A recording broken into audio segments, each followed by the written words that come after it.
Are you ready? The Kornelia Stephanie Show. Wake up to love, your call to action. Join Kornelia as she empowers others to live heaven on earth. Kornelia teaches listeners how to be the authority over yourself, embracing your inner guru. Feel yourself uplifted into limitless expansion, integrating ease and grace in a changing world. This show will cover topics such as unconditional love, your physical body, how to be in extraordinary relationships, create financial and emotional wealth, embracing entrepreneurship in the new earth.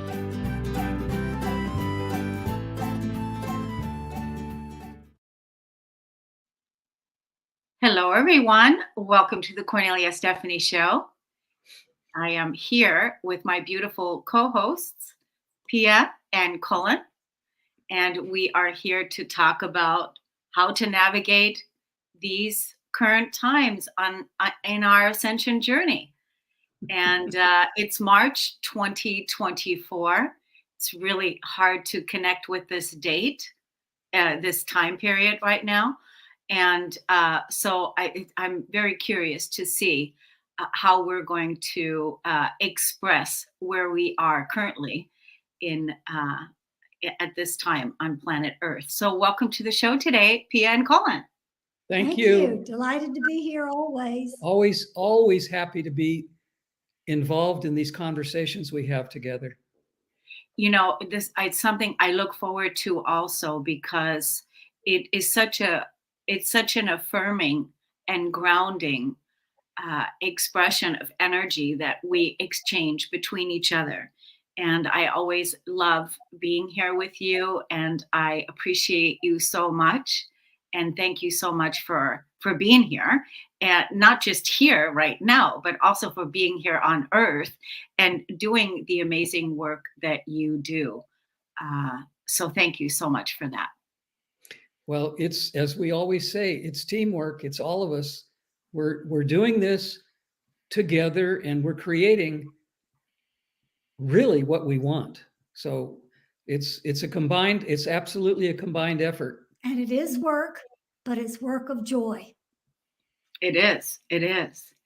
Now, before we came on today, we were talking about, I was sharing how February felt like the longest month of the year to me. It just felt like it was just such a long period, and so much happened during that time. And I know there's many other people that are also feeling like it was just so much going on in so many areas of our lives, whether it is we were directly involved in these challenges or we were seeing and observing people in, intense challenges or whatever.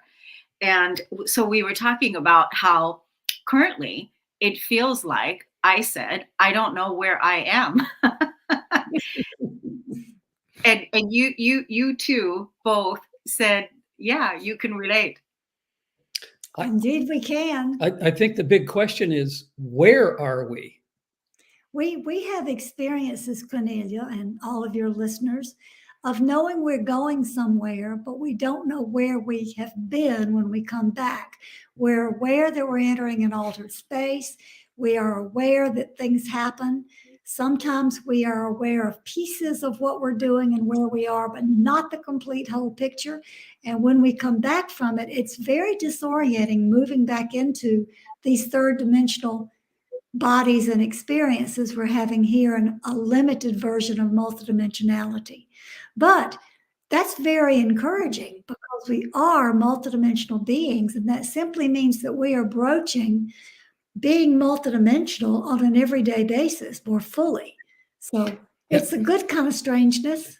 It is. I think a lot of us are somewhere else, possibly most of the time. I think that sense of being tired or fatigued that many of us are experiencing is because, as Pia just said, we're doing something elsewhere. We're engaged in some other activities. And when we come back, whether that's back from an altered state, a meditative state, a sleep dream state, sometimes we are so exhausted, and I don't mean just the three of us, I mean many people are describing this at this point. It seems to us that we're doing something, I hope, really good elsewhere. And that probably is part of creating the new earth, creating what we want, how it's going to be different from what we've been experiencing all these years in these three-dimensional lives. And I think we're actually doing things that may not make sense to our conscious minds. And I think maybe that's why we're not maybe remembering everything that's going on, because if we remembered all of the things we're doing in other dimensions, we probably wouldn't want to be here anymore. Plus, it would be very disjointed. Yeah. Yeah. A lot of things to what you said. What came to mind is there is a book, you've probably heard of it before, Strangers in a Strange Land. Oh, yes, Robert Heinlein. Yes, Yep. we're very familiar with that book. Right? So that's how I feel. We are strangers in a strange land. And, We are you know, not. right? It feels like that. Everything just feels really strange. And it also feels like, this is another thing that I found, is that it feels like everything is taking longer. So going, you know, what you're talking about, Cullen, is going to our third dimensional lives and interacting, because I feel that we're in a higher vibrational frequency, and then we're going to interact with the three-dimensional, third-dimensional things, whatever the things are, the people, you know, it's things that you want to get accomplished. And it just seems like everything is taking longer. Like you can't get it done on the first try. You have to go back and do it again. Does that resonate? It absolutely And does. I think it's part of the dissolution of time, because we have always had time with limited boundaries of what time, how much time segmented in accordance to how we delineate minutes, seconds, hours, days is changing. It's what Larkma calls liquid time, because it's all amorphous. It changes, it moves according to the energies present. I have to say that Cullen and I are extremely fortunate, because we have access to the guidance of the Pleiadian group we work with, Larkma, Quantimo, the Arcturian that we work with, Mother Mary, Mary Magdalene, a group of beings of light that we can call on for inside guidance. And we are offering that to people who need an individual viewpoint on what's going on in their own lives. We offer sessions to help them understand where they are. The question you're bringing up, where am I? And what does this mean? And how do I respond to it? So I think a lot of our work right now is extending the consciousness from third dimension into multidimensionality in whatever way anybody who is seeking that needs assistance. Before we came on air, we were talking with you about how time seems to be much different than our experiences now. And you were talking about how February was just enormously long for you. I mean, not days, not weeks, but like an entire year. Yeah. We have those experiences, but we also have the opposite. Mhm. Sometimes a day or a week will speed by and we'll look at each other and go, what happened? That we can't possibly have gone through that much time that quickly. And then maybe the next day or the next week, the opposite will happen. A day will drag on For years. It seems like it's never ending. We look at the clock, whatever project we're involved with, whatever endeavor we're doing, the hands of the clock just stop. And it's as though we're in a frozen time. So we're experiencing both ends of this time change, this time difference. And it's astonishing, because either it seems to us that the time should speed up all the time, or it should slow down all the time. The one thing that's consistent about that we notice is it doesn't matter whether our perception is of time lengthening or time shortening. We still don't get very many things accomplished on the to-do list. Makes no difference. It's not like we don't have enough time to get everything done, or we have too much time, so we should get lots of things done. We still get 1, 2, maybe 3 things done on a daily basis, prioritized by the energy that is present and available to us. So that's the one consistency, is we are seeing more and more that it's not about doing, it's about being. So we do the minimum required. We offer ourselves in service as from our hearts and just practice just being in the higher energies. That's the consistency that we can find in these oscillating rhythms of liquid time. Yeah, I think you brought this up before, Pia. I think it was the last call, is where you talked about the to-do list, and you mentioned that the way that you approach the to-do list is 2 or 3 things in one day. And that's a really good way to look at it, because most people are too hard on themselves, that they're not able to get all these things done that they want to get done. And then they, criticize themselves for not, getting the things done. But, ascension has its own space. We need to, we never thought about before that we actually need to make room and space for ascension too, meaning that you need that time for just allowing the physical body to be and detox without doing, or catch up to that higher thought that you've integrated, and allow that physical body, allow that space to happen. And so that's one thing that we, this is a really good practical tip right now, is to do 2 or 3 things and feel really good about those 2 or 3 things that you're going to get done. Right. And I think you've hit on a key point too. Don't forget the importance of the detoxification that we are accomplishing, because a lot of times when we feel like we're not getting anything done, we're getting a massive amount of detoxification because of things that have accumulated in our systems throughout our lives, and because of things that are accumulating on the planet at this time because of the transformational forces. So detoxification is key in ascension. Yeah. It is. And we also have to employ as much positive, high vibrational perspectives as we can, because when we see things that are going on around the world that we simply do not agree with, we just don't feel that certain things, whether it's political, financial, whatever it could be or is, instead of miring ourselves down in that lower vibrational energy, we have to be careful. And when I say careful, we have to immediately bring ourselves up when we're confronted with something that just seems absolutely out of a humanitarian concept of service, or loving each other, taking care of each other, supporting each other.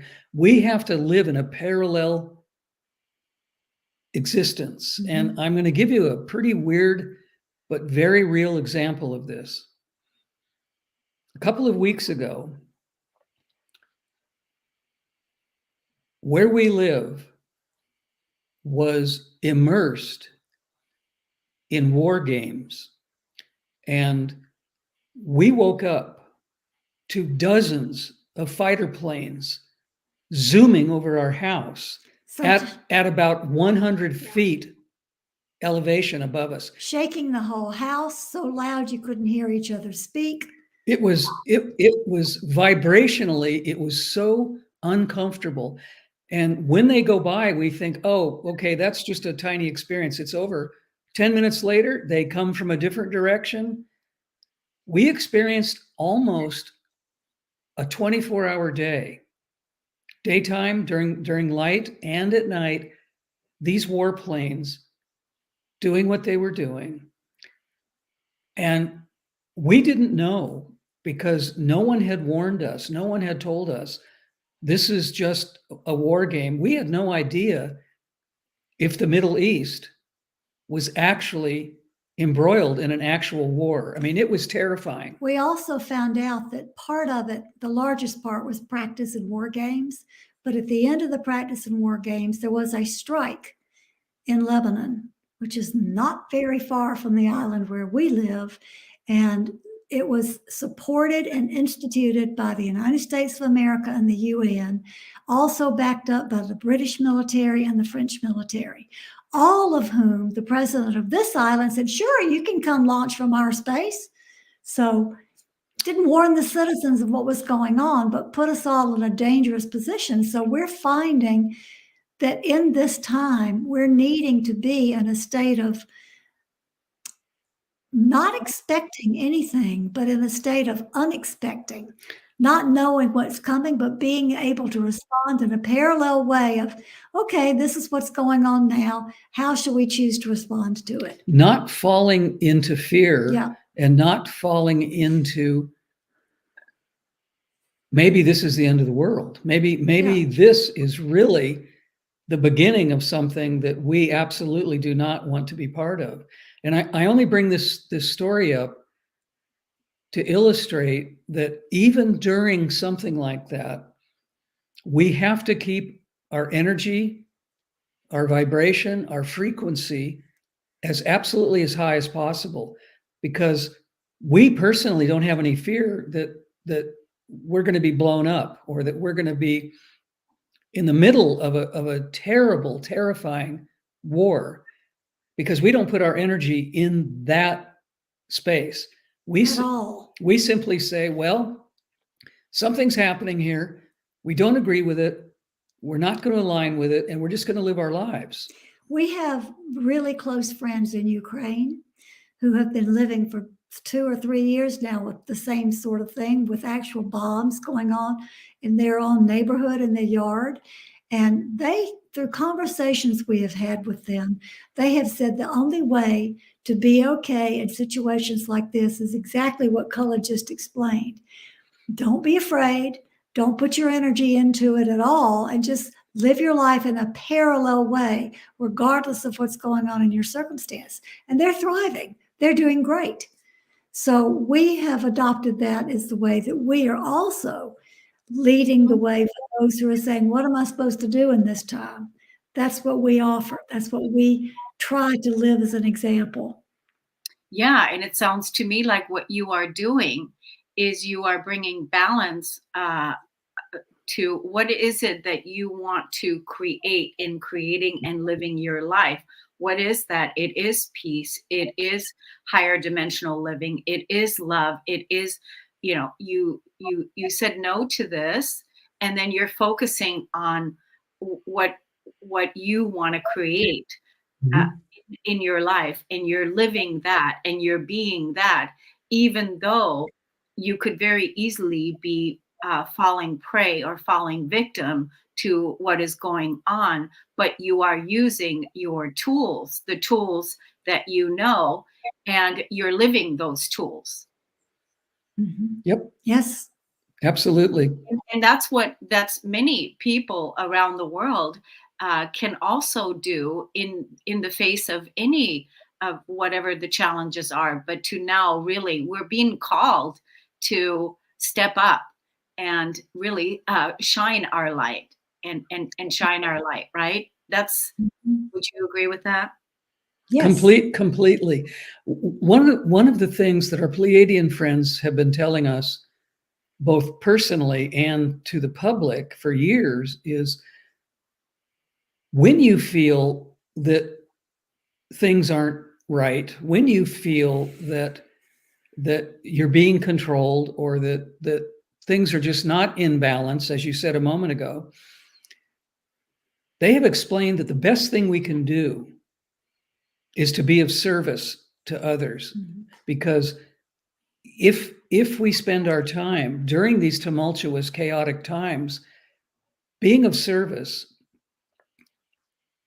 it prevents us from being a victim, having a pity party, or being in fear. If we go out there, whether that's physically and help somebody, or whether that's through meditation or prayer, or simply through thought ideas, thought forms, that keeps our vibration higher, because we don't get caught in that, well, what if this is really a hard time? What if this is really a bad experience?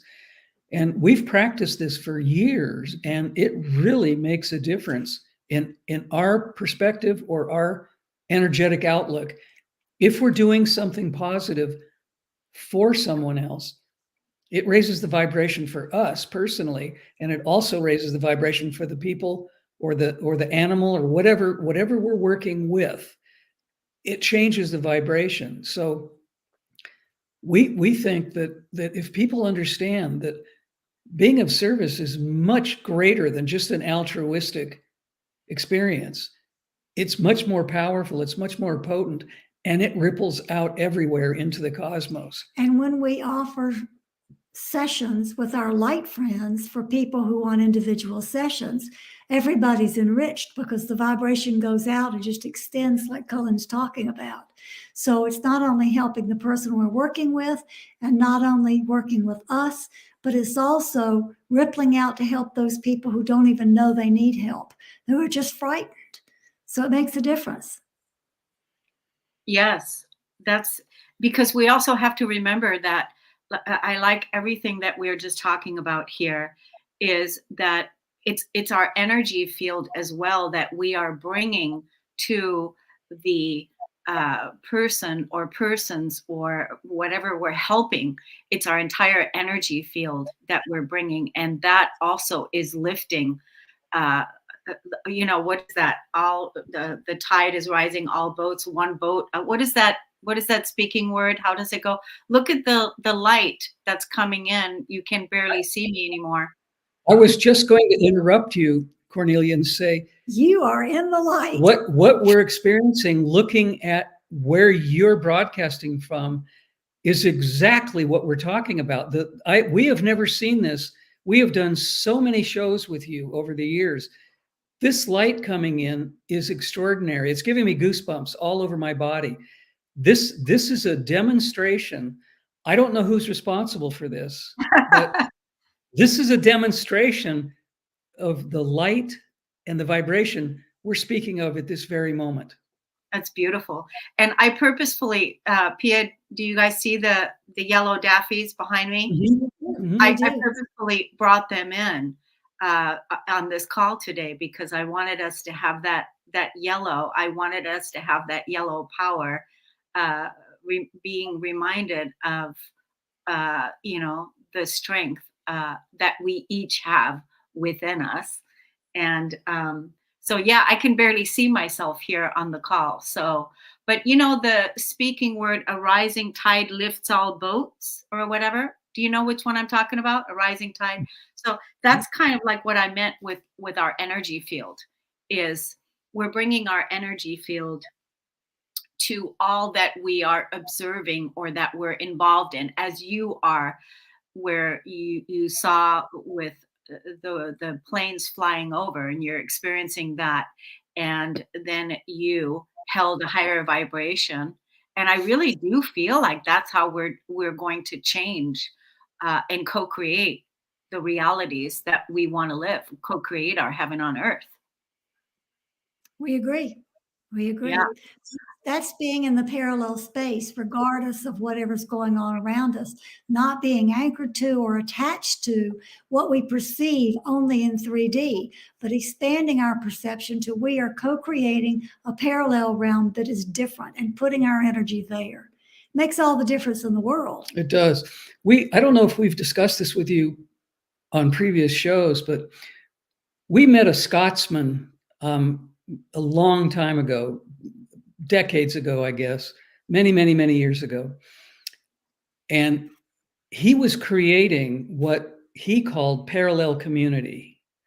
And this man was an amazing person. He went through a horrendous change of life.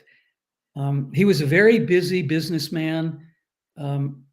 He was a designer, a sculptor, and he had a near-death experience, not not a psychic near-death experience, but an actual physical, where he was on an operating table and he died during that experience. And then it obviously turned into an NDE. And he was shown things, and he was able to understand much more than our third dimensional experience. And the surgeons were able to save his life. He recuperated. He closed his business with hundreds of employees and moved to the countryside. Left his wife that was in a dysfunctional marriage and said, okay, he basically cut out everything that was not working. His business, his personal relationship, his location where he was, all of it changed completely. And he bought a piece of land that was scrub land. It was really not very beautiful or functional. And over a 20 or 30 year period, he created what we would call today a Garden of Eden or an oasis, the new earth. And it was, you could feel it just walking across the land. We had the great good fortune of being able to be with him and his new wife that he met many, many years later, and being in their presence and on their land and feeling the living example of creating something that is parallel to what we walk away from. So he instituted the idea of parallel community. This was in the UK. He was no longer in Scotland. He was in southwestern England. And the idea of his parallel community really caught on, and many people, especially in the UK, but also in other parts of the world, started living in the way he was describing we could live. And he created symposiums and gatherings where like-hearted people would come together, discuss this, and make bigger and bigger and bigger ideas. And we feel like he really created the beginning of a much bigger understanding of parallel community. It's still existing now. He's no longer on the planet, but his people, he left a legacy, and his people are still in place. If people who are listening want to look it up, it's Parallel Community in the UK, and his name is Hamish Miller. And people can Google his name and Parallel Community and find his organization, which is still in effect. It's still broadcasting out, this is what's possible, and still helping people to find it. So what he designed, real quickly, I'll just outline it just for a minute or two. He designed a way of not agreeing with politics or finances as they are. He decided that instead of fighting the system, instead of doing things in a negative way to say your system is no good, resistance. He realized that not resisting it was a much higher way of being. And so he said, stop voting. It won't help. You're not going to elect the people you want because all the elections are rigged. This was so long ago. This was way before what's happening now. And he said, create your own banks, create your own way of living in a parallel way. Don't break any laws. Don't bring any attention to yourself or our community, but simply step away from the normal way that people lead their lives. And we were amazed. This was a revolutionary way of living life. I think this is what, I mean, this is the time period that we're in right now, is to really have the courage to live, in that way, to step away from what it is that we don't align with, that we don't agree with, that doesn't feel good to us, and to create a life that does feel good to us. That we talked about this last call, is the simplicity of how we want to live our life, how we want to live our day, how we want to experience, co-creating on earth together. And I think this time period is what this is calling us to do.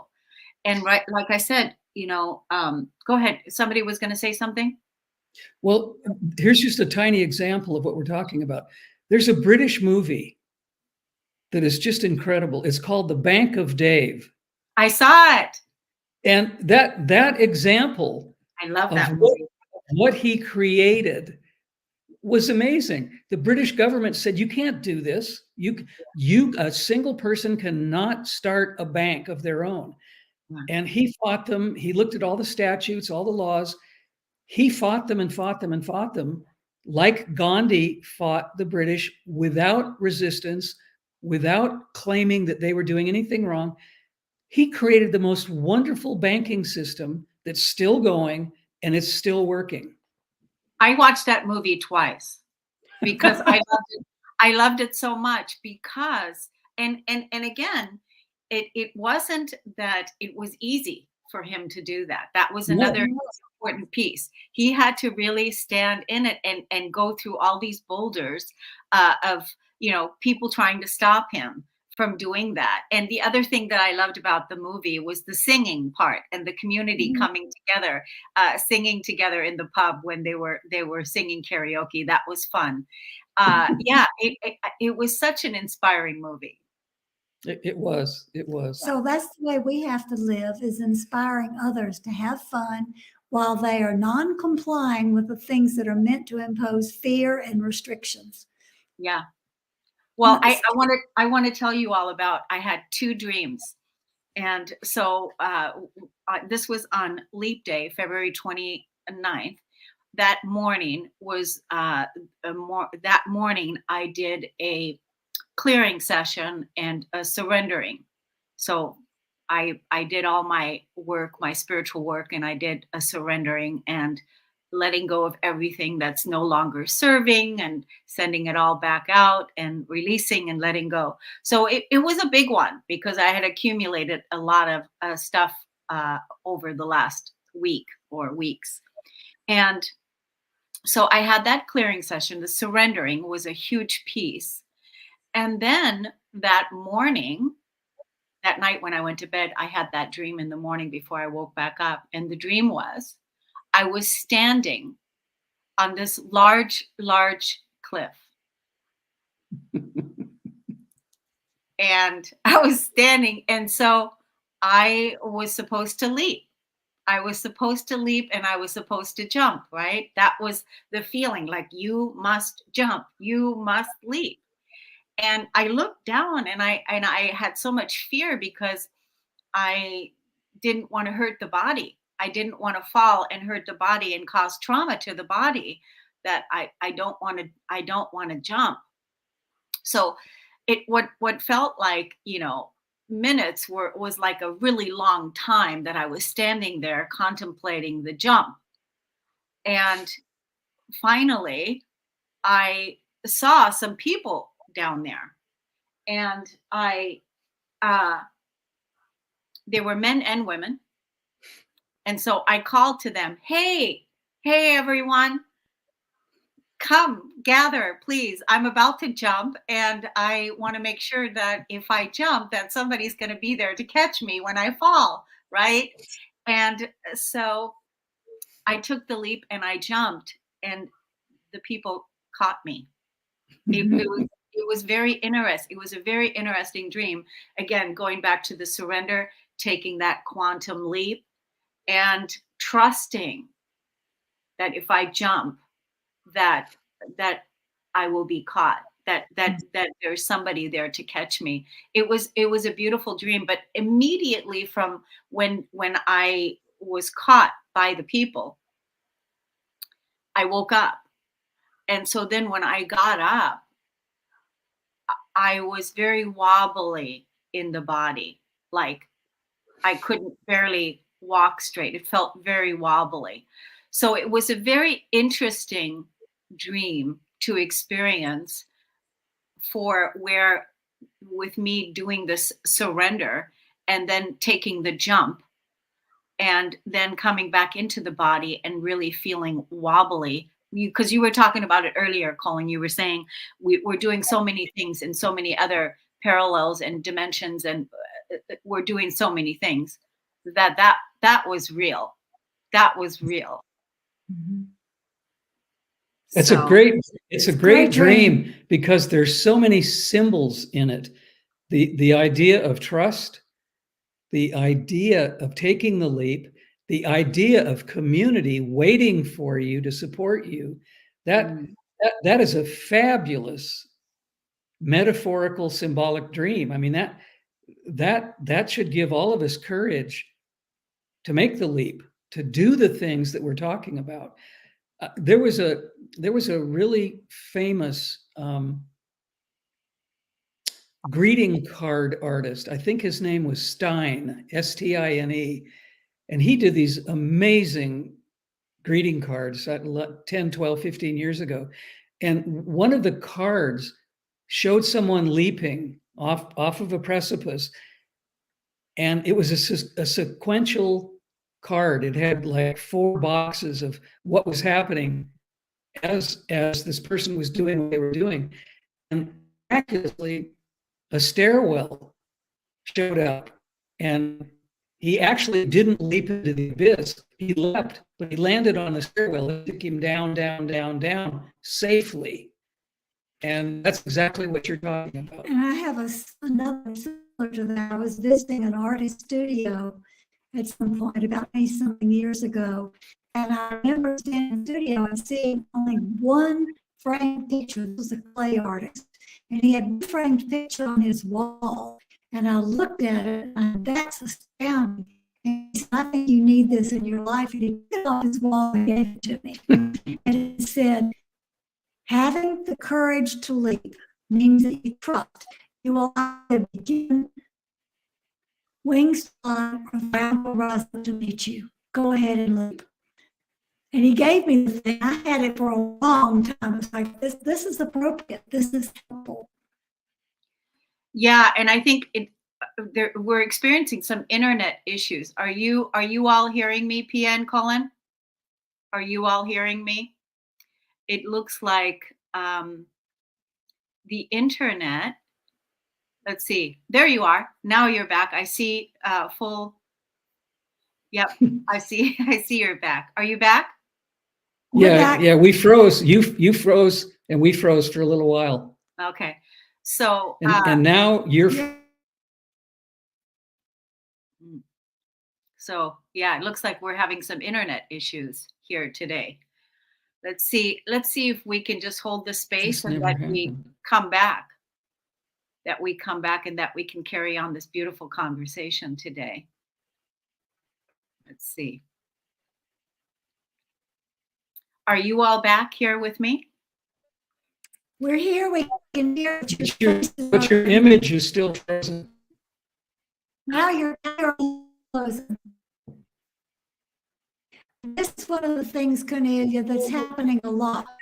Interference that we have to just work around and go, not get upset, just, okay, this is the circumstances we're given this moment, and we just work around it.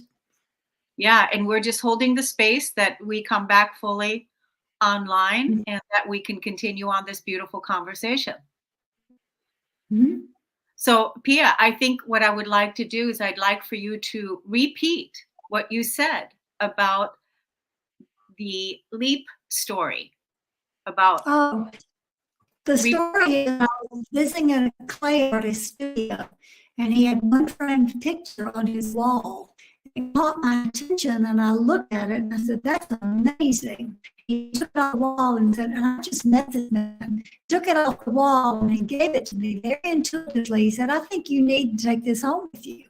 And I looked at it, and what it said was, if you need to make a leap, having the courage to do so requires that you trust.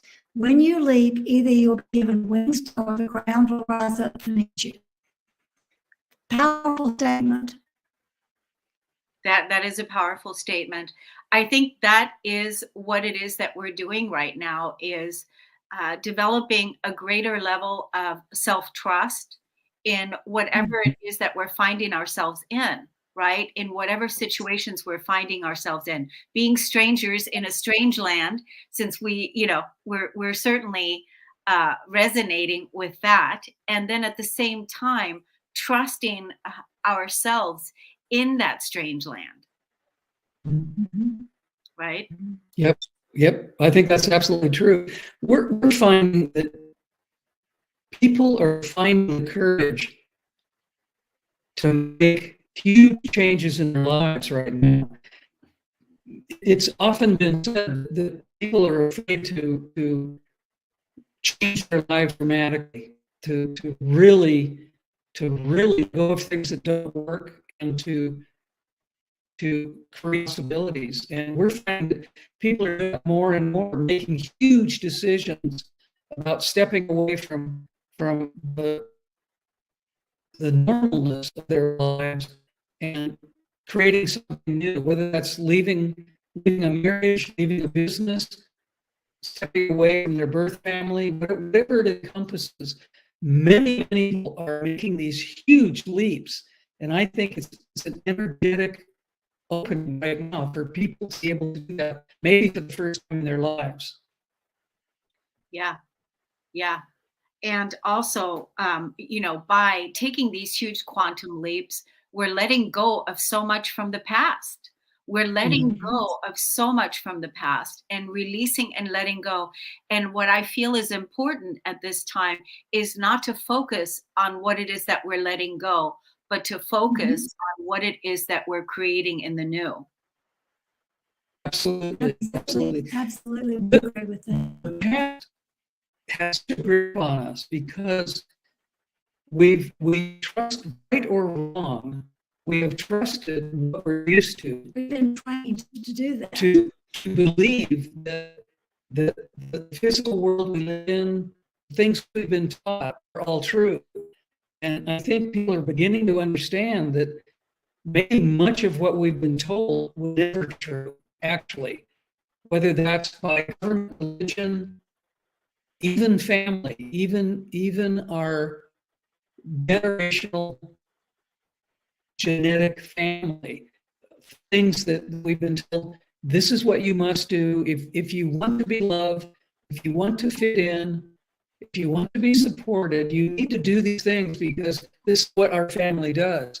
And I think people are really standing up and saying, wait a minute, This doesn't fit anymore. that's really not my choice. It's not what my heart is telling me. Not only that, but when we're letting go in the way that we're discussing now and talking about, that's deeply connected to detoxification that has to happen in the essential process. Yes. Yes, absolutely. One of the things I was thinking about this morning, and I wanted to bring this up to you, is fast forward into March of 2025, and how will the world look different from where we are right now? What is your thoughts on that? I think the answer to that question is totally dependent upon how we live in the now moment of March 2024. Because we're in the co-creative process. And if we dwell in a place of fear or negative energy or historical patterns or belief system, could maybe not the way we want it to. If we have the courage to leap, let go of things that are dysfunctional for us and no longer applicable for our lives, 2025 will be a whole different world in March. I think the choices we make, I completely, totally agree with what Pia is saying. The choices we make now are going to translate into what 25 will look like. And if we become honest, more transparent, more authentic, living from a space of honesty and integrity, now I think we will be creating much more of what we want next year. It's up to us. It's that old phrase, we're the people we've been waiting for, is absolutely true. We are the energy. We are the ability to change the things the way they are. And each time we do something, it creates a different scenario in the future. Another question I had for you today. It's interesting because I don't know if I've ever asked you this question before. Can you hear me?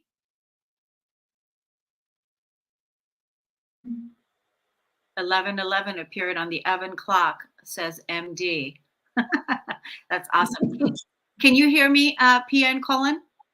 We Yes. can. And Melanie, you're correct. 1111 is a signal of light coming in. Excellent.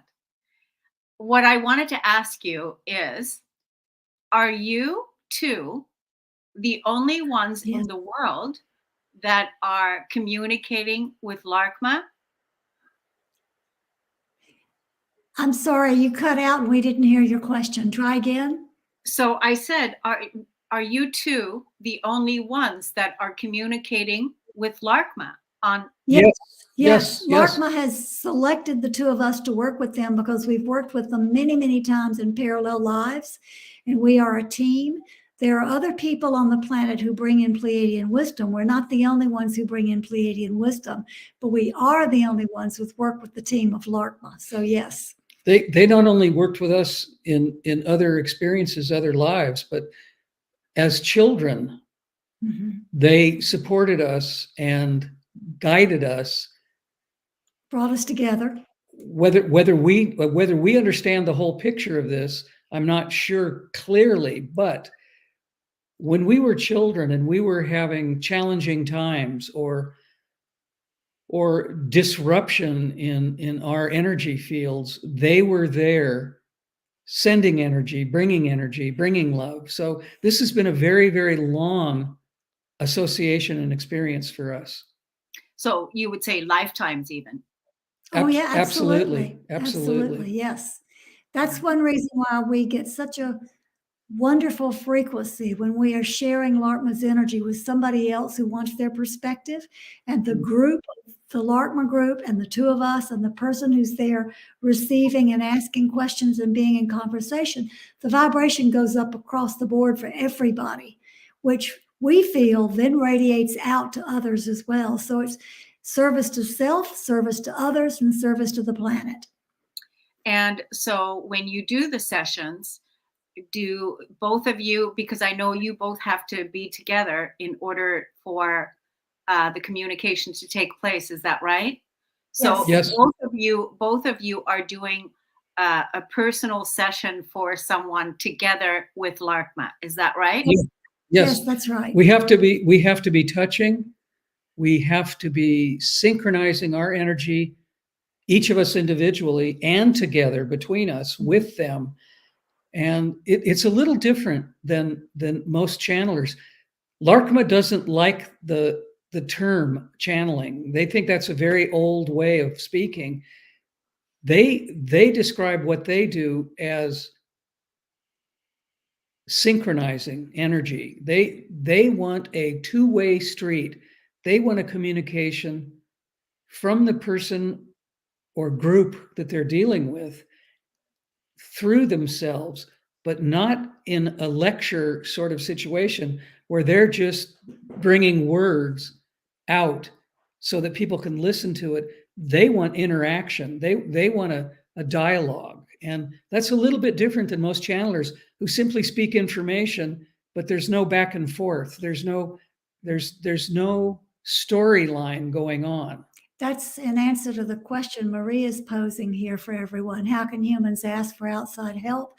That's exactly what Larkma is offering. If someone wants their broader perspective from interstellar realms that can see the bigger picture, all they have to do is familiarize themselves with how Larkma works, which is available on the website. They can watch a video, they can listen to a call, familiarize themselves with how Larkma works, and then reach out and say, I'd like to work with them. I'd like a session. And that's asking for outside help, while simultaneously being willing to do the inside work that is required for the changes to happen. Any human can channel, or any human can connect with beings of light or beings from other dimensions. It's simply getting quiet enough and still enough to listen, to hear. Anybody can do it. P and I are not unique. No other channelers on this planet are unique. We all have the same ability, the same capability. It's just being aware and conscious that all of these loving energies, all of these supporting energies are all around us, waiting for us to ask for help. And the thing that's a little bit different about the way Cullen and I work is that because we are two individuals who are very different in our outside perspective, although we are very connected in our perspective on love and the world and service, all of that, we have different perspectives of how we would do things. And because of that, when Larkma is coming through to help another being or to present a message, they use what they call the libraries of both of our minds to bring forth certain words, certain energies to come forth. And using the two of us who are so opposite presents any type of human filterization from entering into the conversation. Because I will cancel out anything that is a belief system of Cullen's. He will cancel out anything that is a belief system of mine. And therefore, what comes through is the interstellar perspective, unbiased, unfiltered, just the way it needs to be in truth. In a pure way. It's a really, really wonderful experience that we're really happy we walked away from 2 professional careers to offer this service. Right. And let's tell the audience also, which I love hearing this. It's the way that, like, it's again, who is Larkma? It is a group consciousness of 6 to 1. 1 of 6 and 6 of 1, meaning one unified group of 6 individual members who work for the greatest good of all in harmony. They all have individual personalities, they have individual interests, they have individual projects, but they work together as a unified group to bring the energy and the wisdom they have forward to humanity. So it's like working with a family, but in this case, it's not a dysfunctional family. It's an absolutely highly functional family. Highly functional and highly clear and absolutely supportive family. Non-judgmental, open, interested in what each person's concerns and challenges are, and working together in a unified group for the common goal of cosmic evolution for all of us. And really, that's why we're here. We're here. Yes. We are here for that reason. We're here to evolve. We're here to remember. We're here to co-create. We came for this. So even right now, when we're experiencing all the challenges and everything that we're experiencing, and being strangers in a strange land now, and not knowing where we are, we did come for this, right? It's comforting to know that we did come for this. We came here to experience this. We did. It's about, I think it's about 2 things. You just mentioned this quite well. It's about self-exploration, to really realize who we truly are, to dig deeply into our essence and understand who we are, why we're here. And that is absolutely connected to service, so that we work on ourselves individually, but we're also working with everyone else in a sense of service. So it's actually a double mission.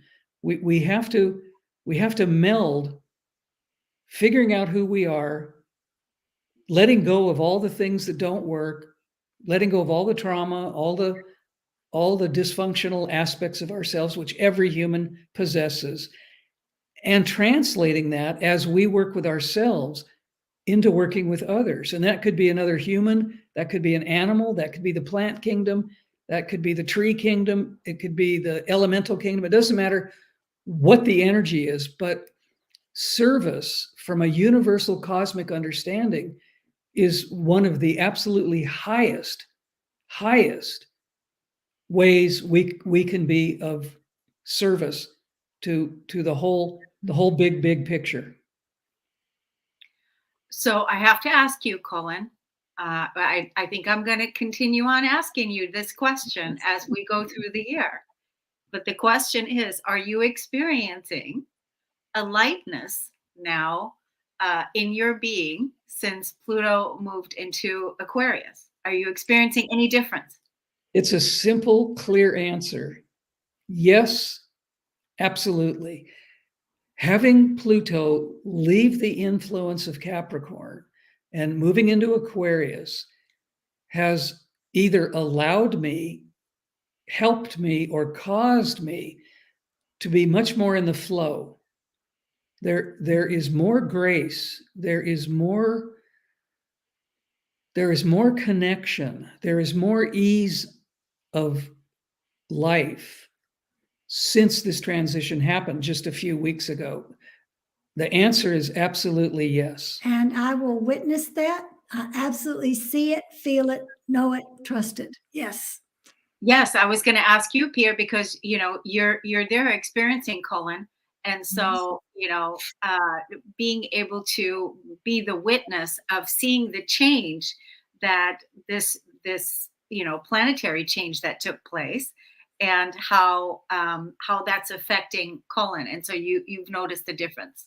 I would say I'm living with Cullen now instead of Pluto. That's amazing. I love that. I love that. It's interesting that you ask. I obviously am very connected to what Pluto and Capricorn have been all about for the past 17 years. But it's not just me who has been so completely involved. Everybody, every human is being given the opportunity to change their lives, open up to new things, be less controlled.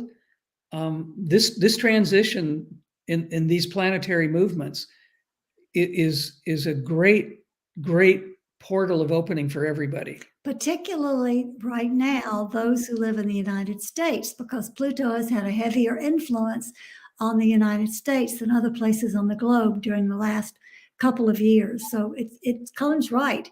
It's a global change. Well, the United States, what is it? The Pluto, the United States was going through the Pluto return, right? It's the death cycle of all the things that need to die, that Pluto so amazingly helps us with, to be able to go to the underworld and really, release everything that's no longer serving our evolutionary path moving forward. Pluto is helping us with that, right? Yes. Yep. We could look at Pluto as a giant cosmic vacuum cleaner. It gave us the opportunity while we were experiencing Pluto and Capricorn to vacuum out all of the cobwebs, all of the things that were stuck, all of the things that we weren't attending to before Pluto entered Capricorn approximately 17 years ago. I think the analogy of a vacuum cleaner is an incredible metaphorical statement, because we could have ignored Pluto and just lived our lives as we might be living them, ignoring the deep opportunity for change or for rebirth or regrowth. And I have to say, many people avoided it. Many people used it as a tool. And I think those of us who used it as a tool are much further ahead in our personal evolution than we would have been if we hadn't gone through this period of Pluto helping us look deeper. Cullen, do you know people that avoided Pluto? Because I can't imagine. I really cannot imagine. Kornelia, avoiding Pluto is addiction to television, internet, sex, alcohol, shopping, anything that takes you away from your personal work is dismissing the influence of Pluto as a transformational change agent. So yes, we know a ton of people who have chosen the path. Yeah, absolutely. I mean, it's one of those night and day situations where people have the opportunity to recognize, boy, is it time to clean up the backyard. And the people who listened and were motivated to do that were given amazing gifts and amazing transformational experiences. Those in the context of what Pia just described didn't catch the wind. They didn't understand that they could make huge changes. They could alter their own personal evolution if they used Pluto in the proper way to really look deeply. Yeah, I'm glad I did. I know I did. I'm very happy I did. Pluto now, is in Aquarius, and I think for me is in the 5th house. So it was in the 4th house for me this whole time, right? And so I guess the 5th house is everything about fun. Hello, fun, romance, children, joy, fun. So I guess that's what I'm working with now at this time period, which is interesting. I think that's a great description of what Pluto gave us the opportunity to understand, that it's time to lighten up, folks. It's time. If you did your work, there's more room for joy, bliss, fun, laughter, community. I mean, I could go on and on and on here. I think those who were willing to do the work are now in a place of what I said a few moments ago, more flow and more grace in their lives. For those who want a deeper look at the interstellar perspective, I would, and who have been listening to what we are presenting about how we work, I would invite them to go to our website, which is LARKMA, LAARKMAA.com, and look on the page where there are podcasts and radio shows, where they'll always find your show and others, and look for the introduction to LARKMA under the Kevin Moore Show, and click on that link and scroll down to number 12, where we give a full presentation of who we are, how we work with LARKMA, and an example of LARKMA working with someone. Oh. That gives people a feeling of what it is we do. And then some of the questions that have been coming up in the chat down here in the bottom, people can book a session and get their questions answered directly. That'll give them a taste of what it's like to really work with these wonderful, marvelous interstellar beings. Yes, what a great show. And look at you all. What we did is we moved through that 10-minute period of internet, whatever that was, right? And we ended up bringing it back, just holding the space, like, accepting what is, like nothing's wrong, and just carried on. And, we ended up having our beautiful conversation. Non-compliance with resistance. Yep. And parallel living, and this is what we're doing now. I think it works. I think what you just said, Kornelia, is a perfect example of living through chaos, living through limitation, and not being bothered by it. I think probably there's no coincidence here that interruption was absolutely on purpose, to show all of us that we can carry on. We can continue. We can get through these obstacles or these challenges and not get our feathers flustered. Just realize that it happened. So what? We carried on. And I think that's a perfect example of this whole conversation, actually. I love it when things like this occur, because I think they are showing us exactly not only what we're talking about, but about the way forward. They're very synchronistic, and synchronicity is key right now in these transformational times. We modeled a beautiful way how to navigate these energies. And yes, absolutely. Yes, we modeled. We're beautiful actors. We did well, and so that was great. Pia, do you want to give any other websites? PiaOrleane.com, is that right? Sure. If people want to do personal intuitive sessions with me, or alternative health sessions if you have health problems, or just general consultation with someone who connects with other realms, I offer those through the Pia Orleane, PIAORLEANE.com site. That's available also. LARKMA sessions are interstellar. My sessions are, from what I have gathered through working with the interstellar beings with Cullen, and through my own practice as a practicing clinical psychologist and alternative health doctor. And your intuitive skills. And my intuitive skills, yes. Both of our websites are filled with intriguing, interesting information. The LARCMA site has decades worth of information. It talks about all the books we've written, all of the other things, the calendars that we produce, the oracle cards. There's a tremendous amount of information on the LARCMA website. What an incredible legacy that you have created, are creating, leaving behind. And so thank you so much again for being here with me and all of us here, and for the good work that you're doing. We appreciate you so much. We're going to see you again next month. We haven't finalized this date, Pia, but I'm going to throw it out right now so that the audience can hear us as well, and put it on your calendar. And I'm looking at April the 9th, if that's all right with you. Let's talk about that afterwards, and then we'll put it up for people to see. Sounds good. Thank you, everybody, for listening and tuning in. And we'll see you again next month in April. And have a wonderful spring equinox. And let's carry on, like Marie Sigmund said. Thank you so much. All right. Take care, everyone. Bye, everyone. Bye-bye for now.